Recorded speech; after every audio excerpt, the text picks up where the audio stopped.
ច្រើនខ្លាចំនួនប្រមាណ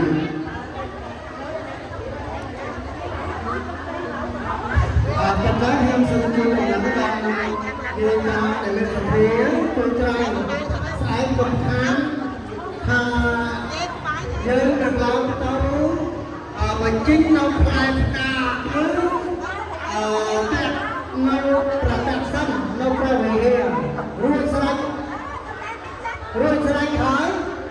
នៅវេប្រកេនទៅដល់ភិក្ខុសង្ឃហើយបន្តមកទៀតនឹងរង្វាន់គឺសញ្ញាបត្រនឹងប្រាប់ឲ្យនិយាយថាថាមកគុំខាងប្រភេទខ្ញុំបានត្រាឡើងតែសូមអរគុណ